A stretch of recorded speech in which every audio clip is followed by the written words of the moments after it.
बाबा ने कहा कि 1 सेकंड और आधी सेकंड इतना भी मिले। अब वो आधा सेकंड कौन सा कैलकुलेट करे।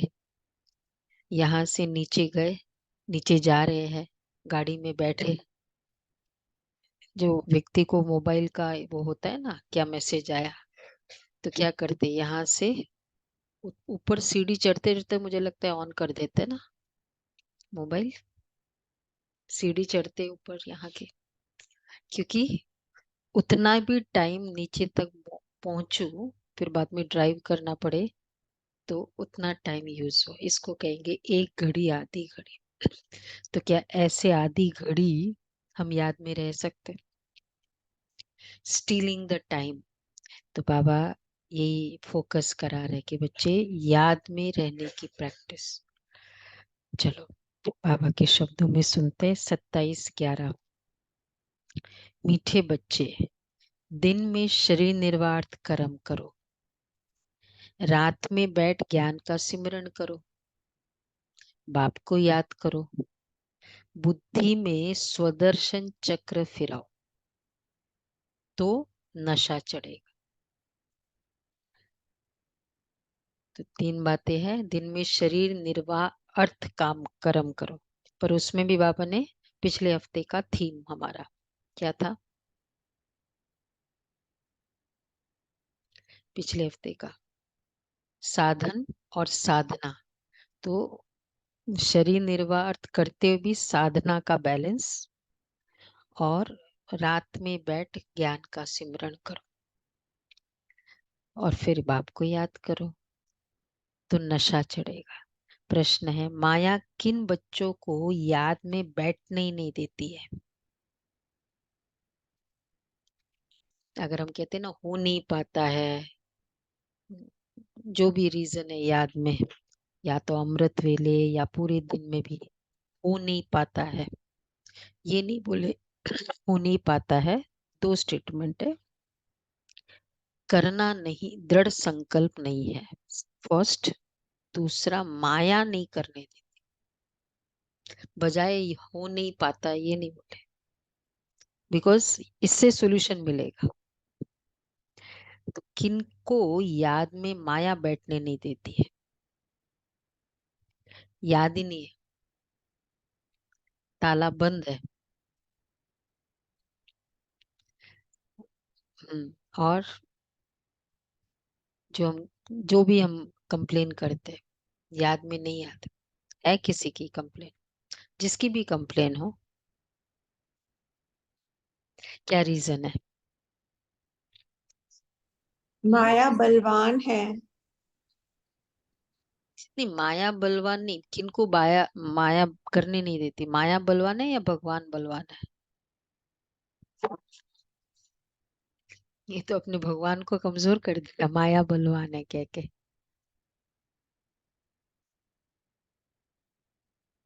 बुद्धि कहाँ न कहाँ फंसी हुई है, धारणा जिनकी पावरफुल नहीं है वो उनका, और व्यर्थ संकल्प बहुत है, और आज का अभी होमवर्क भी है कि जिनका निश्चय नहीं है, निश्चय सही नहीं है, धारणा में हम प्रैक्टिस में नहीं निश्चय लाते। नहीं है। पढ़ाई और एक और बात, मेन बात नहीं,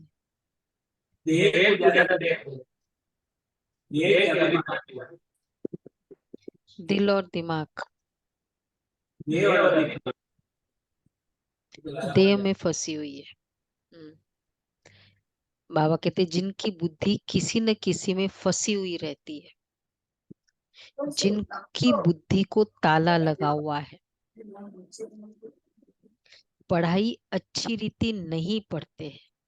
अच्छी रीति पढ़ाई पढ़ना, ये बहुत है। विधि पूर्वक अमृत वेला, अच्छी रीति पढ़ाई, ये दो जिसका स्ट्रांग है ना, योग में याद मुश्किल नहीं होगी। तो वह मन मनाभव रह नहीं सकते। 3 कारण है, बुद्धि कहीं ना कहीं फंसी हुई रहती है, ताला बंद है बुद्धि का, और पढ़ाई अच्छी रीति नहीं करते। फिर सर्विस के लिए भी उनकी बुद्धि चलती नहीं है, श्रीमत पर न चलने के कारण नाम बदनाम करते हैं, धोखा देते हैं तो फिर सजाएं भी खानी पड़ती है। सब विशियस साइकिल है। बुद्धि फंसी हुई है, याद नहीं होती है, याद नहीं होती है, श्रीमत पर नहीं चलते, फिर सजा मिलती है, सजा मिलती तो और बुद्धि फंसी हुई रहती है। साइकिल है उसको। गीत है, तुम्हारे बुलाने को जी चाहता है। आगे। ओम शांति जी। तुम्हारे बुलाने को जी चाहता है, तुम्हारे बुलाने को जी चाहता है, मुकद्दर बनाने को जी चाहता है, मुकद्दर बनाने को जी चाहता है। जो तुम आओ तो साथ खुशियां भी आए, जो तुम आओ तो साथ खुशियां भी आए। मेरा मुस्कुराने को जी चाहता है, मेरा मुस्कुराने को जी चाहता है। तुम्हारी मोहब्बत में खोई हुई हूँ, तुम्हारी मोहब्बत में खोई हुई हूँ। तुम्हें ये सुनाने को जी चाहता है, तुम्हें ये सुनाने को जी चाहता है। ये जी चाहता है कि तुम्हारी भी सुन लूं, ये जी चाहता है कि तुम्हारी भी सुन लूं। फिर अपनी सुनाने को जी चाहता है, फिर अपनी सुनाने को जी चाहता है। मुकद्दर बनाने को जी चाहता है। बाबा तुम्हारे बुलाने को जी चाहता है। ओम हम्म। शांति। अ- अच्छा, तो बाबा पूछ रहे, बच्चों ने गीत सुना? सुना गीत? गॉड फादर को ही बुलाते, तुम्हारे बुलाने को जी चाहता है। श्री कृष्ण को नहीं, बाप को कहेंगे आओ, फिर से कंसपुरी के बदले कृष्णपुरी आओ। कृष्णपुरी को तो स्वर्ग कहा जाता है, ये कोई भी जानते नहीं, क्योंकि श्री कृष्ण को द्वापर में ले गए हैं। ये सब भूले शास्त्रों से हुई है। अभी बाप यथार्थ बात समझाते हैं। वास्तव में सारी दुनिया का बड़ा गॉड फादर है। सबको उस एक गॉड को ही याद करना है। भल मनुष्य क्राइस्ट, बुद्ध अथवा देवताओं आदि को याद करते हैं। हर एक धर्म वाले अपने धर्म स्थापक को याद करते हैं। याद करना शुरू हुआ है द्वापर से, भारत में गाया भी हुआ है। क्या है इसके लिए? भगवान को द्वापर से याद करते हैं, तो इसके लिए कौन सी कहावत है? दुख में सिमरन सब करे, सुख में करे न कोई। बाद में ही याद करने की रस्म पड़ती है। सतयुग में इसलिए याद करने की जरूरत क्या है? दोहा ही इस तरह बना है, क्योंकि दुख है। पहले पहले भारतवासियों ने याद शुरू किया, उन्हों को देखते दूसरे धर्म वाले भी अपने धर्म स्थापक को याद करने लग पड़ते हैं। तो मतलब पहले पहले किसने याद शुरू किया? हम बच्चे। अच्छा, हम बच्चे ही क्यों याद करेंगे बाबा को? हम्म हमने उससे सुख भोगा था, उसको क्यों याद किया? क्योंकि उसने हमको दिया, वो हमने भोगा। ये याद है कहीं ना कहीं, समवेयर मेमोरीज में है, इसमें आत्मा की। इसलिए बाबा कहते दुख में, तो क्योंकि दुख है तो भारत, पहले पहले भारतवासियों ने शुरू किया। उन्हों को देखते फिर दूसरे धर्म वाले भी अपने धर्म स्थापक को याद करने लग पड़ते। बाप भी धर्म स्थापन करने वाला है, परंतु मनुष्य ने बाप को भूल श्री कृष्ण का नाम डाल दिया है। लक्ष्मी नारायण के धर्म का उन्हें पता ही नहीं है। याद तो न लक्ष्मी नारायण को न श्री कृष्ण को करना है। याद, याद एक बाप को करना है। क्यों इनको भी नहीं याद करना है? इनको, इनका लक्ष्य रखना है, याद नहीं करना है। क्यों? हाँ, मतलब एक थोड़ा ड्रॉबैक है। जिसको याद करेंगे ना, वैसी कॉन्शियसनेस हमारी भी होती जाएगी ना। श्री कृष्ण देहधारी है, बेशक वैसे नहीं होगी, लेकिन कहीं ना कहीं वो कॉन्शियसनेस रहेगी ना, कि मैं मेल हूँ फीमेल हूँ। अगर श्री कृष्ण को याद करते हैं, कोई सपोज मेल शरीरधारी आत्मा श्री कृष्ण को याद करती है, तो किस, क्या फीलिंग से याद करती है? मैं गोपी हूँ वो नहीं, मैं फ्रेंड हूँ। ऐसा ही होता था ना, बहन फीमेल शरीरधारी आत्मा याद करती है तो क्या संकल्प होता है? कभी भी दूसरा वो शरीर, मतलब शरीर का प्राथमिकता याद रहता है उस समय कि मैं गोपी हूँ, मैं सखी हूँ, मैं माँ हूँ। मतलब वो नहीं नहीं, श्री कृष्ण के लिए। हाँ, भगत भगवान वो एक अलग रिश्ता है, पर जहाँ इस तरह देहदारी कुछ भी संबंध करना होता है ना श्री कृष्ण से, भाई मेरा बेटा है, तो जो फादर वाला रोल प्ले कर रहा हूँ ना, उसको हमेशा मैं मेल हूँ, मेरा मेल, मैं मतलब मैं फादर हूँ, वो याद रहता है। ये नहीं कि वो दूसरा जेंडर को याद रखे। तो इसलिए वो बॉडी कॉन्शियस बना ही रहता है, कहने का भाव है, जब देहद को याद, देहधारी को याद करते हैं, और वो जाता नहीं है। और सबसे एनर्जी उसी में आएगी जहां आत्मा ये वाली कॉन्शियसनेस को दूर करके, इसलिए हमारा सोमान क्यों हमको हेल्प करता है, क्यों कितने सारे जादू है सोमान के, क्योंकि इस कॉन्शियसनेस को निकालते ही एनर्जी आ जाती है आत्मा में। ये लॉ है। देह मतलब एक आवरण है, वेदांत में भी इसका ऊपर बहुत फोकस किया है। तो ये देह की कॉन्शियसनेस जहां जाएगी, आत्मा बहुत आत्मिक शक्ति पैदा होगी। तो इसलिए बाबा कहते हैं कि याद तो न लक्ष्मी नारायण को न श्री कृष्ण को करना है, याद एक बाप को करना है जो आदि सनातन देवी देवता धर्म की स्थापना कर रहे हैं। फिर जब ये भक्ति मार्ग में शिव की पूजा करने लगते हैं तो समझते कि गीता का भगवान श्री कृष्ण है, उनको याद करते हैं। उन्हों को देख वह भी अपने धर्म स्थापक को याद करते हैं। ये भूल जाते हैं कि ये देवता धर्म भगवान ने स्थापन किया है। हम लिख सकते हैं कि गीता का सरमोनाइजर श्री कृष्ण नहीं, शिव बाबा है। गीता ज्ञानदाता, सरमोनाइजर, ये वह है निराकार। ये वंडरफुल बात हुई ना। किसी के पास भी शिव बाबा का परिचय ही नहीं है। वह स्टार है, सब जगह शिव के मंदिर है, तो वो समझते कि इतना बड़ा है, अखंड ज्योति तत्व है। परंतु वह तो महत तत्व में रहते हैं, जहां आत्मा ही रहती है। आत्मा का रूप बरोबर स्टार मिसल है, परम पिता परमात्मा भी स्टार मिसल है, परंतु वह नॉलेजफुल है। बीज रूप होने के कारण उनमें ताकत है। आत्माओं का पिता परमात्मा को कहेंगे, है वह निराकार। आगे आज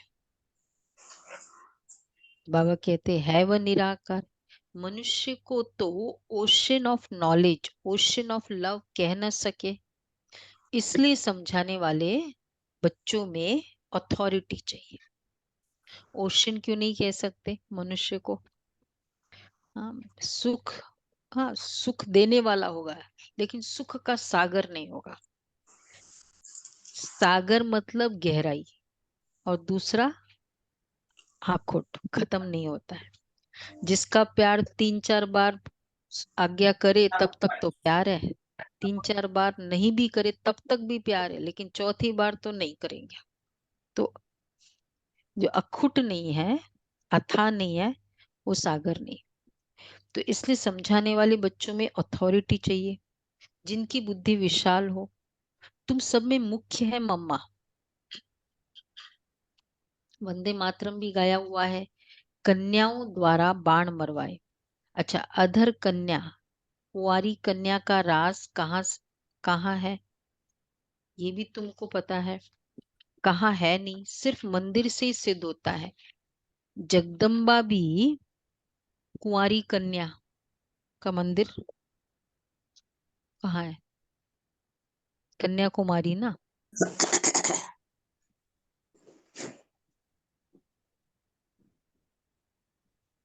नहीं, कन्याकुमारी भी तो कुंवारी कन्या का है ना। नहीं, जो अधर कुमारी का मंदिर तो वैष्णो देवी के उधर है। हाँ वो तो है। नहीं नहीं, कन्याकुमारी तो, हाँ कन्याकुमारी तो बीच में वो कुमारी का वो देवी का है, एकदम बीचों बीच। हम तो 2 बार गए वहां। हाँ, नाम ही तो कन्याकुमारी है, इसीलिए। हाँ, मतलब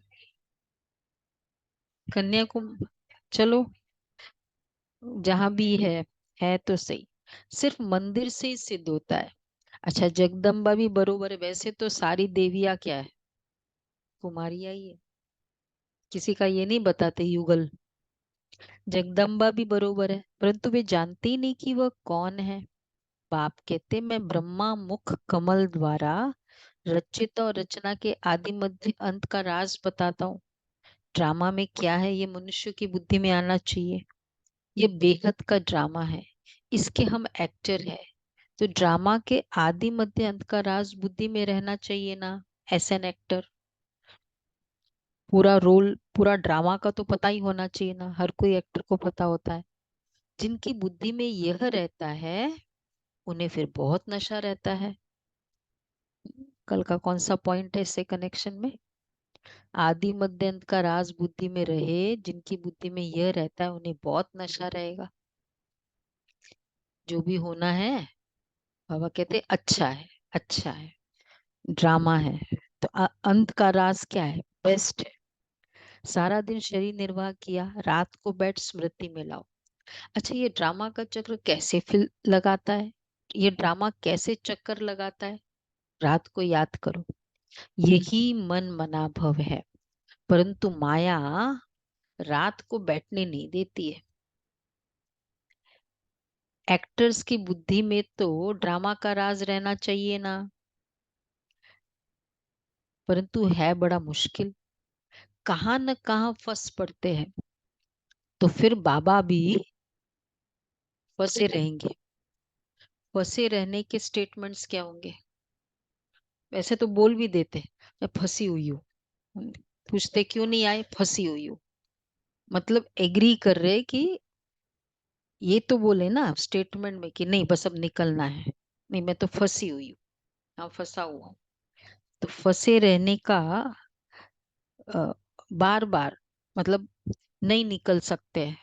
फंसा रहना एक होता है रियल बंधन, जेन्यून, एक होता है मन का बंधन। वो हमें देखना होगा कौन सा हमारा एक्चुअली ये वाला सिचुएशन कौन सी कैटेगरी में आता है। क्योंकि जेन्यून है उसका इलाज है, मन का बंधन है ना जो कल का ही वरदान था, उसका कोई इलाज भी नहीं। क्योंकि उसने डिसाइड किया है कि करना ही नहीं है, जाना ही नहीं है। तो इसलिए बाबा कहते हैं कहाँ न कहाँ फंस पड़ते हैं। तो माया, तो बाबा भी बुद्धि का ताला बंद कर देते हैं। बहुत बड़ी मंजिल है। अच्छी पढ़ाई वाले फिर तनख्वाह भी अच्छी लेते हैं ना, है ना। ये पढ़ाई है, परंतु बाहर जाने से भूल जाते हैं, फिर अपनी मत पर चल पड़ते हैं। बाप कहते मीठे बच्चे, श्रीमत पर चलने में ही तुम्हारा कल्याण है। यह है पति दुनिया। अच्छा, विकार को पॉइजन कहा जाता है ना, जिसका सन्यासी लोग सन्यास करते हैं। ये रावण राज्य शुरू होता ही है द्वापर से। तो ये वेद शास्त्र आदि सब भक्ति मार्ग की सामग्री है। तो सर्विस के लिए बच्चों की बुद्धि चलनी चाहिए ना। बुद्धि चलाओ, कैसे इसमें सेवा करे। आज गुरु पर्व है ना, कई जगह अमृतसर में वो वहाँ वो रखते हैं, एग्जीबिशन रखते हैं कि आते हैं, अच्छी सेवा होती है। तो बाबा कहते हैं बुद्धि चलनी चाहिए ना। श्रीमत पर चले तो धारणा भी हो। बच्चे जानते विनाश सामने खड़ा है, सब दुखी हो रड़ी मारेंगे, हे भगवान रहम करो। त्राही त्राही करते समय भगवान को याद करेंगे। अच्छा, पार्टीशन के समय कितना याद करते थे, हे भगवान रहम करो, रक्षा करो। अच्छा, अब रक्षा क्या करेंगे? अच्छा, भगवान रक्षा करेंगे। कितनी बहुत अच्छी लॉजिकल पॉइंट बाबा बोल रहे हैं। भगवान रक्षा करेंगे, कहते भगवान रक्षा करो, रक्षा करो, त्राही त्राही कहते करते नहीं, भगवान को बुलाया है। बाबा कहते भगवान रक्षा करेंगे। बाबा कहते हैं अब रक्षा क्या करेंगे? रक्षा करने वालों को ही जानते नहीं, तो रक्षा कैसे करेंगे? मतलब किसको किसको बुला रहे हो तुम? ए मंत्री आ जाओ। अब कौन सोचेगा कौन सा मंत्री आए फिर। तो भगवान को जानते ही नहीं है कोई और, तुम्हारी इंप्रेशन में कोई और है। इसलिए बाबा कहते हैं कैसे करेंगे। अभी बाप आया है, देखो हम वैसे तो दिल से याद करने वाले भक्ति में उन्होंने मदद का अनुभव किया है कि कैसे बाबा भगवान ने उनको मदद की दिल से। मतलब बाबा कहते हैं कि जितना एक्यूरेटली याद करेंगे, हम क्यों कहते हैं भगवान बाबा, तो हम सब कितने सारे एक्सपीरियंस आपको सुनाए ना, कैसे बाबा ने उस आत्मा का इतने बाल बाल बच गया। तो अभी बाप आया है, परंतु मुश्किल कोई की बुद्धि में बैठता है। बाप समझाते हैं बच्चे ऐसे ऐसे सर्विस करो, यह श्रीमत बाप की मिलती है, ऐसे बाप को पहचान नहीं सकते, यह भी कैसा वंडर है। कितनी समझने की बातें हैं। सारा दिन शिव बाबा की याद बुद्धि में रहे, यह भी उनका रथ साथी ठहरा ना। कौन? ब्रह्मा बाबा। बाबा देखते हैं बच्चे आज तो बहुत अच्छे निश्चय बुद्धि है, कल फिर संशय बुद्धि बन जाते, माया का तूफान लगने से अवस्था गिरती है। तो बाबा इसमें क्या कर सकते हैं? तुम ज्ञान में आए, सरेंडर हुए, तो तुम ट्रस्टी ठहरे। तुम क्यों फिक्र करते हो?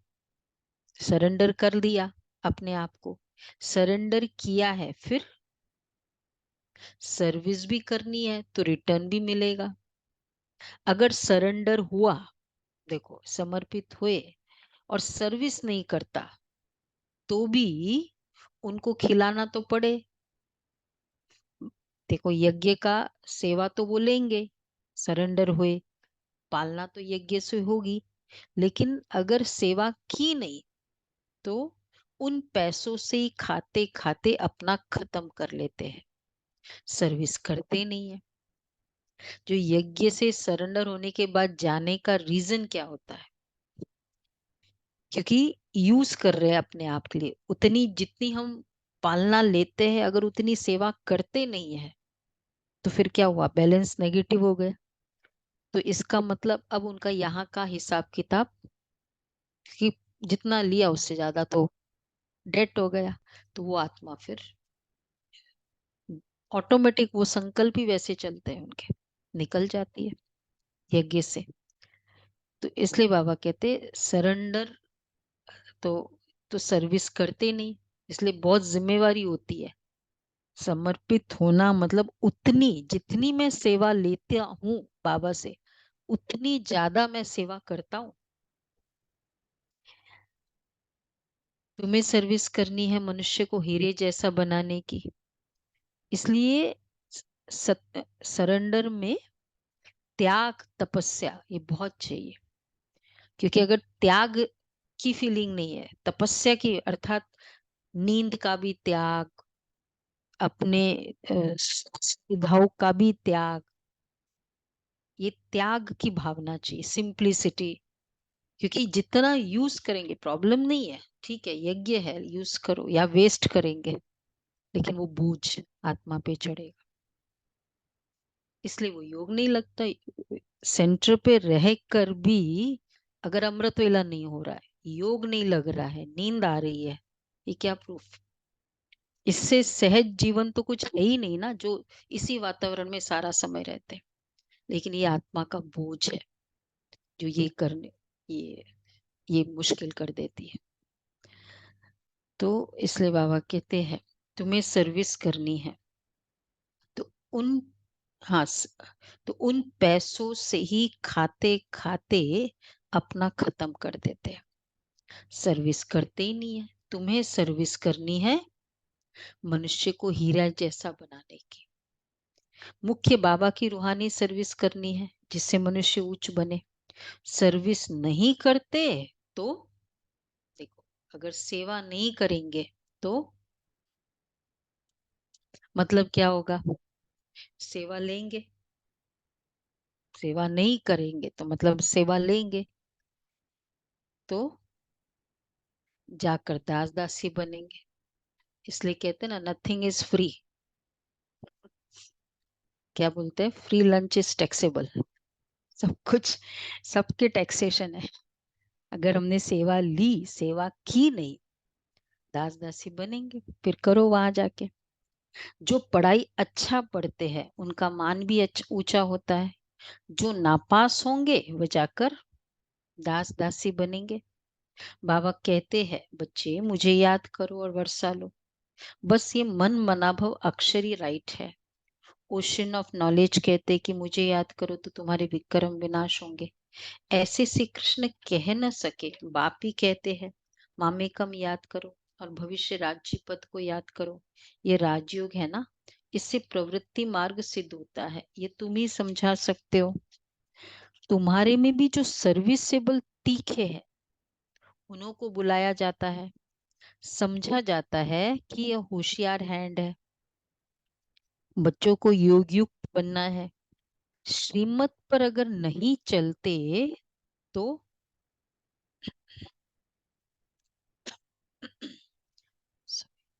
तो नाम बदनाम करते हैं। धोखा देते तो फिर सजाएं खानी पड़ती है। अच्छा, ट्रिब्यूनल ट्रिब्यूनल भी बैठती है ना, तो उसमें ट्रिब्यूनल बैठेगी। ट्रिब्यूनल का मीनिंग ही है, क्या मीनिंग है गुलाब भाई? ट्रिब्यूनल, हाँ वो तो ठीक है, वो तो अंडरस्टूड है। न्याय देना। और उसमें कितने सारे कई जज होते हैं, है ना? दो दो जज, दो मिनिमम दो जज जज। होते हैं। हाँ, पर यहाँ हमारा ट्रिब्यूनल है 8। दादी कहती थी ना, गुलजार दादी, मैं ट्रिब्यूनल में बैठने वाली बैठूंगी। मतलब दादी को पहले से वो आभास था कि मैं ट्रिब्यूनल में बैठूंगी।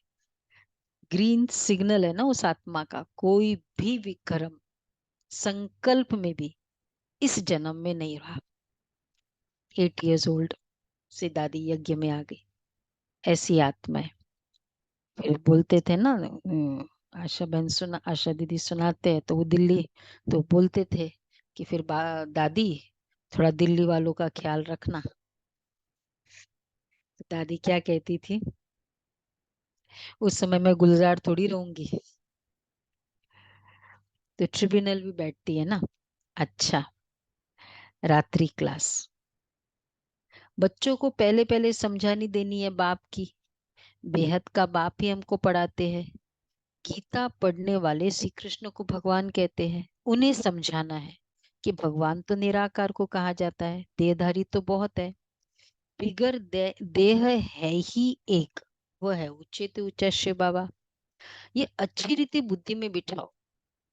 बेहद के बाप से बेहद का वर्षा मिलता है। वही उच्चते उच्च निराकार परमपिता परमात्मा है। वह बेहद का बाप और यह है हद का बाप। और कोई 21 जन्मों का वर्षा नहीं देते हैं।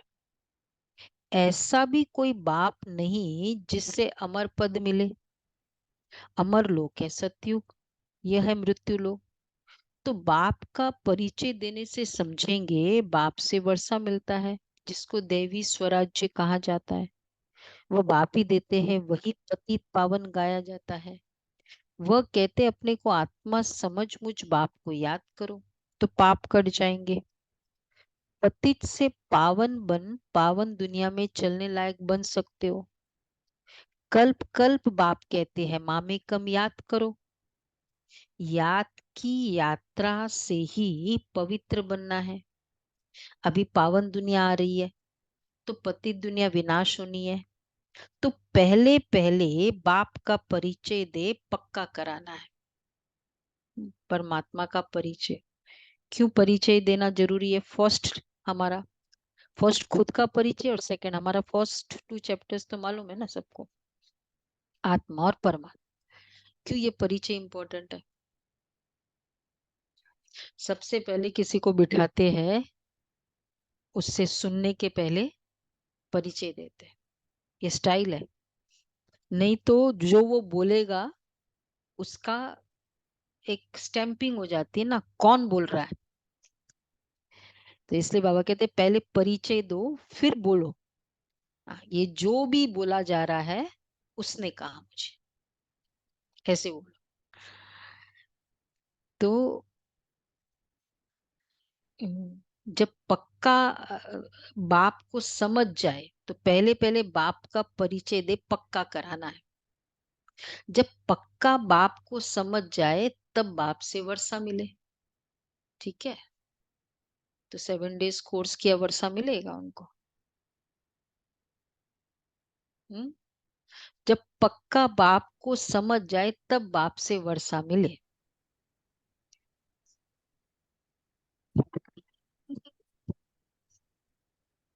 नहीं, त्रेता की प्रजा में आएगा।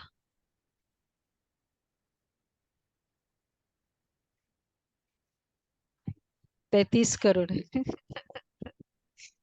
33 करोड़ में आ जाएगा। अगर बाबा कहा थोड़ा भी इतना भाई बाय मिस्टेक भी, तो वो वर्षा मिलेगा। वर्षा बाप, लेकिन पक्का हो तब पक्का वर्षा मिले। और दूसरा है ये 33 करोड़ वाला जो कैटेगरी है, थोड़ा सा भी किसी ने सेवा की ना, वो ऑलराउंडर दादी का बताया ना आपको, वो चमार का, उसने फ्री में बस बहनों का जूता चप्पल ठीक कर दिया। तो दादी ने कह दिया कि त्रेता अंत में 6 महीने के लिए बाबा इसको त्रेता का सुख देगा। तो थोड़ा सा भी यज्ञ में कुछ सेवा की तो वो पीछे से उसका गिना जाएगा थोड़ा सा। हाँ, इसका मतलब कुछ तो देंगे ना। यज्ञ में अगर उन्होंने किया है तो बाबा को देना तो पड़ेगा ना उसको, बाबा को। हाँ, सहयोगी है। तो 33 करोड़ ऐसे ही तो बनेंगे कुछ ना कुछ। तो बाबा कहते हैं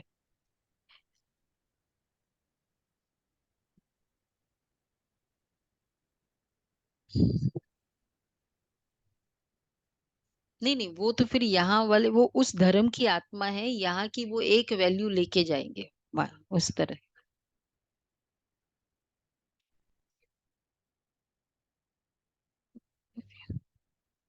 अपने धर्म में उच्च पद ऐसे तो नहीं, मतलब वो कंटेक्स्ट होगा कुछ बाबा का। लेकिन वैसे तो त्रेता तक तो कुछ ना कुछ तो वर्षा मिलेगा ही मिलेगा। अगर संकल्प में भी बाबा कह दिया तो भगवान को तो देना है ना उसको, कभी ना कभी देगा। और बाकी फिर वो उस कंटेक्स्ट से कनेक्शन होगा जो भी बाबा ने कहा है। तो तुम कोशिश करते हो बाबा को याद करने की, फिर भूल जाते हो। शिव बाबा को याद करने से ही पाप कटेंगे। वह बाबा इनके द्वारा बताते, बच्चे मुझे याद करो, फिर भी धंधे आदि में भूल जाते ही। ये भूलना नहीं चाहिए, यही मेहनत की बात है। बाप को याद करते करते कर्मातीत अवस्था तक पहुंचना है।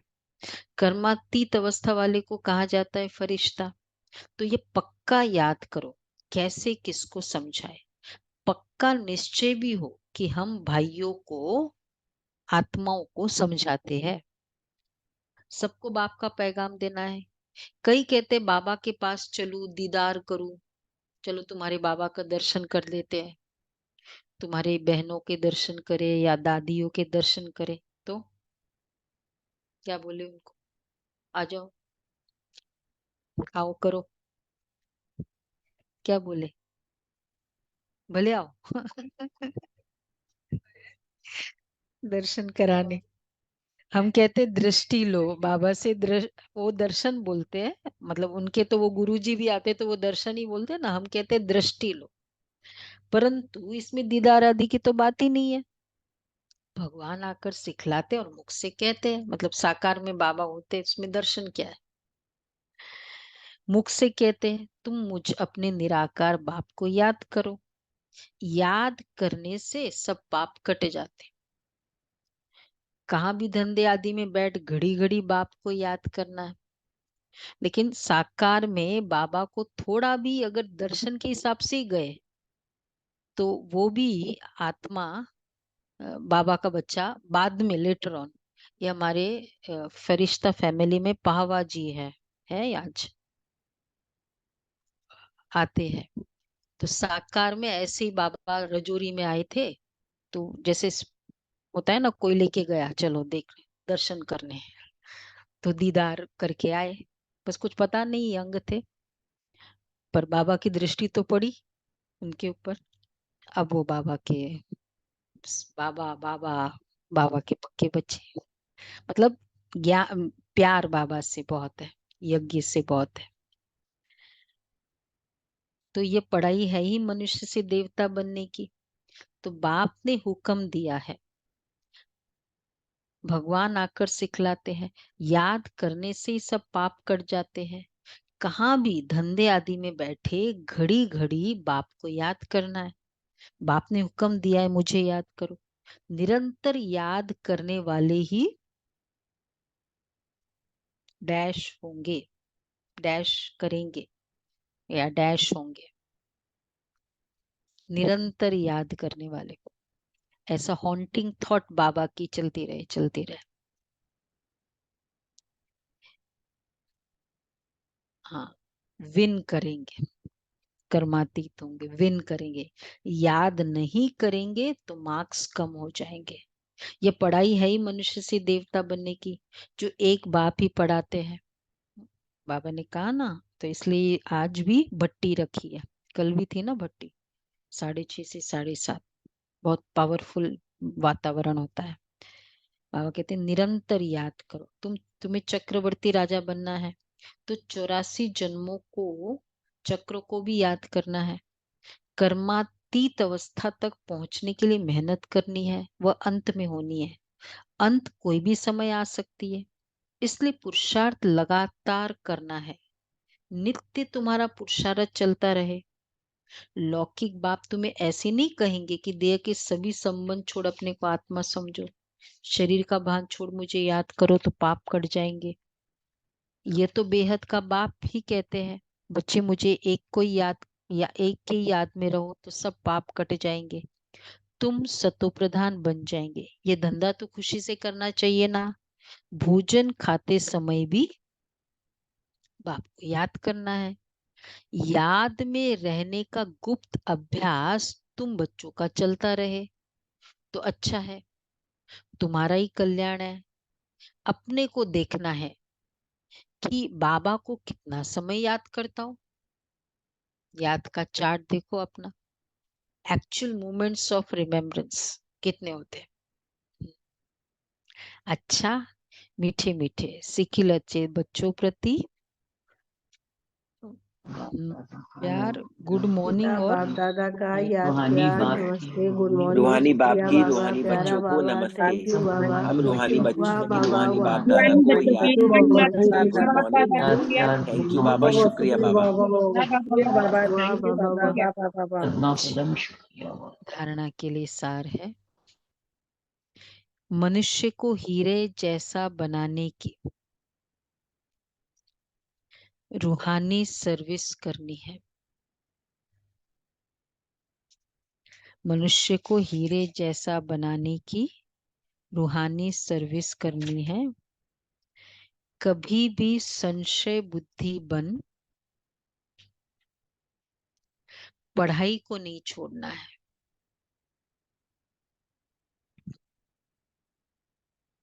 ट्रस्टी होकर रहना है।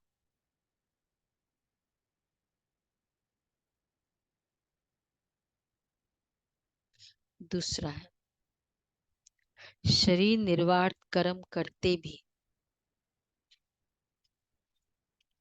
बाप को याद करना है। शरीर निर्वाह कर्म करते भी बाप को याद करना है। श्रीमत में अपना कल्याण समझ चलते रहना है।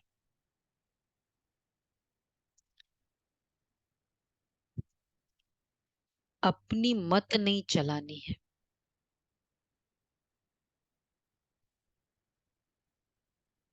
अच्छा, वरदान है,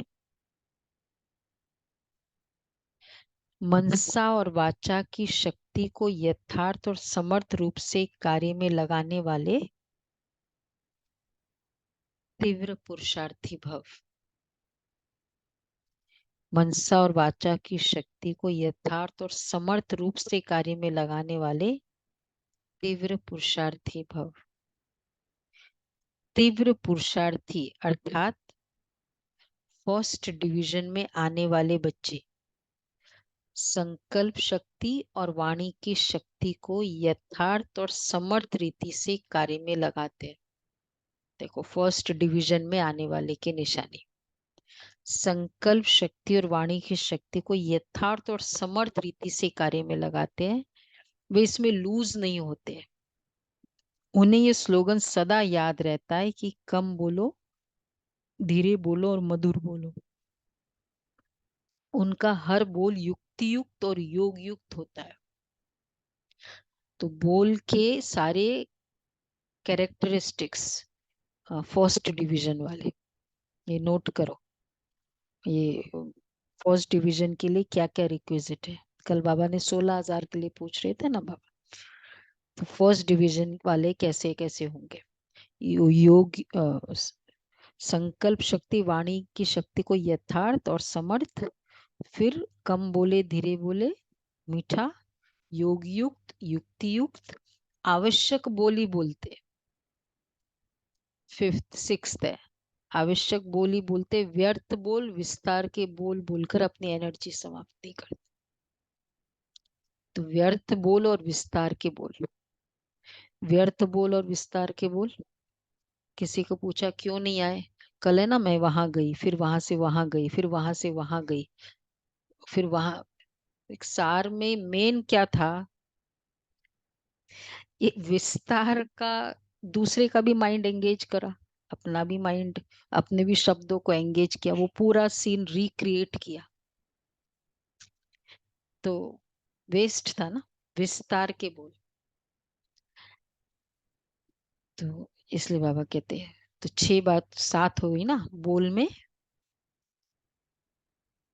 कौन सा, कम बोले वो 3, योग युक्त युक्ति युक्त 4th 5th, आवश्यक बोल और नो विस्तार के बोल 6th और 7th। वे सदा एकांत प्रिय रहते हैं। यह है फर्स्ट डिवीजन में, सार युक्त नो विस्तार। ये बहुत डीप संस्कार है विस्तार वाला। क्यों संस्कार है, क्योंकि उसमें हम क्यों ये बोलते हैं, चाहे वो नेचुरल है, कोई उसमें ये भी नहीं कोई दुख देना है, किसी का टाइम वेस्ट करना है, ये थोड़ी कोई होता है, पर फिर भी एक नेचुरल संस्कार है विस्तार का। क्या कारण, वेस्ट, हाँ वेस्ट की हैबिट है ना, तो ये पता ही नहीं कि ये सब वेस्ट है। अनलेस एंड अनटिल मुझे सीबीआई इन्वेस्टिगेशन है कि भाई क्या हुआ, क्यों नहीं आए और बहुत कुछ, वो तब चलो विस्तार से बताना होता है। सार में बता दो, जहाँ नहीं जरूरत है वही सार में बता दो। क्योंकि हम खुद भी एंजॉय करते हैं ना वो सीन को रिक्रिएट करने में वापस, इसलिए फिर बोलने में ऑटोमेटिक आता है, ऐसा हुआ उस दिन, वैसे वैसे वैसे वैसे। अच्छा स्लोगन है, संपूर्ण नष्ट मोह वह है जो,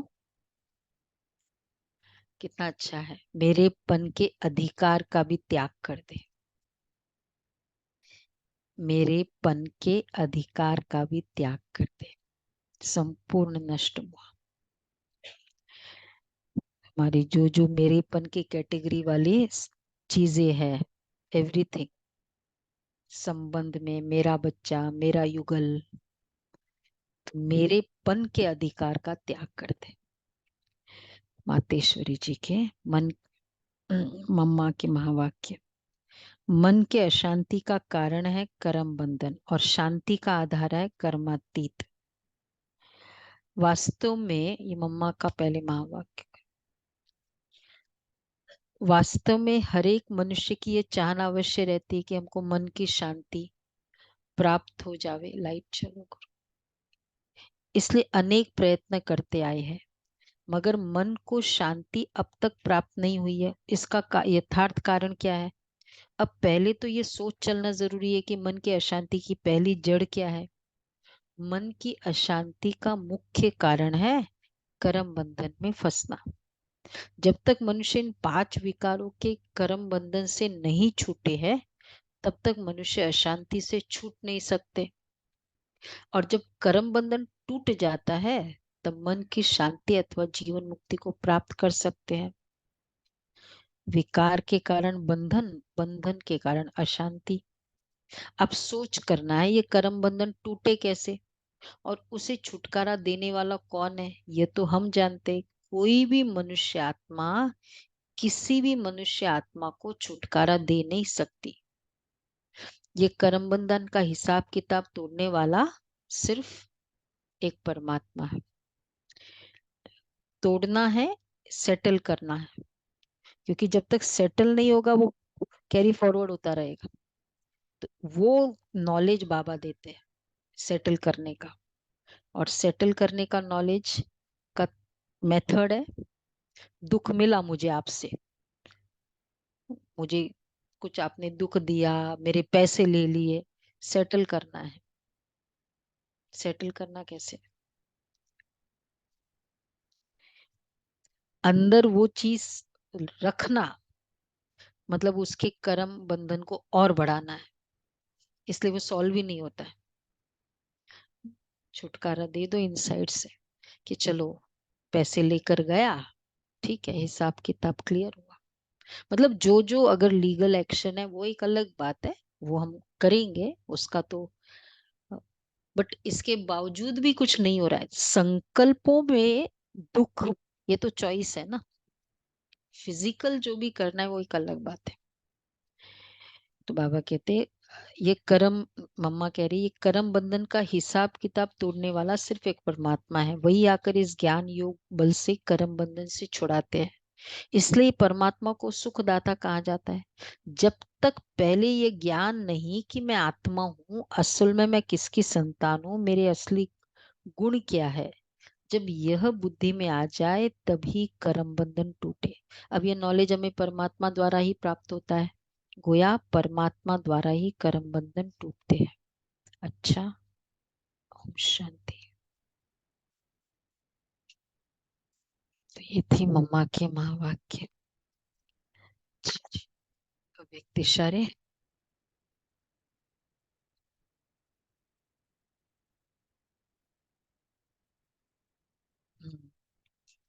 कल का बाकी है ना।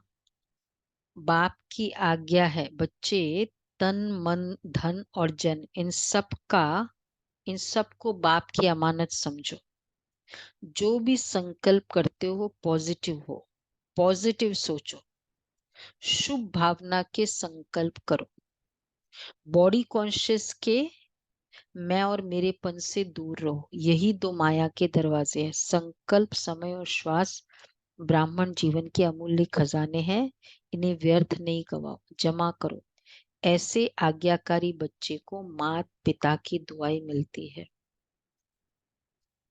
27th है। बाप दादा की मुख्य पहली आज्ञा है पवित्र बनो, काम जीत बनो। इस आज्ञा को पालन करने में मेजॉरिटी पास हो जाते हैं, लेकिन दूसरा भाई क्रोध, उसमें कभी कभी आधा फेल हो जाते हैं। आधा फेल होते हैं, पूरा ही फेल हो जाता है। कई कहते क्रोध नहीं किया, देखो आधा किसको कहेंगे, लेकिन थोड़ा रोब तो दिखाना पड़ता है। तो यह भी अवज्ञा हुई। अवज्ञा करने वाले बच्चे को दुआएं मिल नहीं सकती। देखो रोब वाले भी गया, बाबा की दुआएं नहीं। बाकी बहुत सारे है ना क्रोध के, वर्क होमवर्क में करेंगे। हाँ, बहुत ब्राह्मणों में जाता ही नहीं, ब्राह्मणों में। इसलिए पहला भाई इजी है,